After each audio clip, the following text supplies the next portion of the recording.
Sindh green news bureau chief Shafi Mohammad Mahar की report मुताबिक ज़िले शिकारपुर ज़िले काउंसिल जो इजलास चूंडियल मेंबरन चूंड ताहूं शिकारपुर डिस्ट्रिक्ट काउंसिल जो चूंडियल मेंबरन अमजद खान लोहर जो खिताब हिते सिर्फ हवाला करण या मानी खण नथा अचूं वोटर गिची पकड़े पुछाणो था कने करोड़े रुपया मिलिया थई कम काॾे वियो ठेकेदार मिट्टीअ जे मथां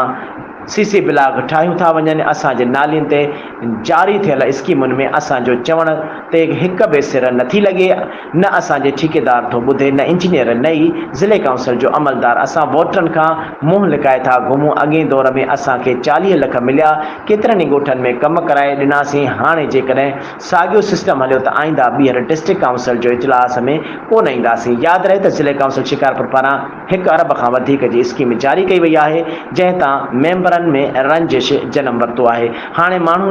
हुननि खिलाफ़ चवंदा त माल हिस्सो न मिलियो अथनि तॾहिं थो अहिड़ियूं ॻाल्हियूं करे या वरी चवंदा त सियासी मुखालिफ़ हूंदो। हिते हूअं बि सच चवण वारे खे खोड़ सारनि इम्तिहाननि खां मुंहुं ॾियणो पवंदो आहे। घणे भाङे त सचे माण्हूअ खे चरियो करार ॾिनो वेंदो आहे। वधीक रद्द अमल ॾिसे त छा थो निकिरे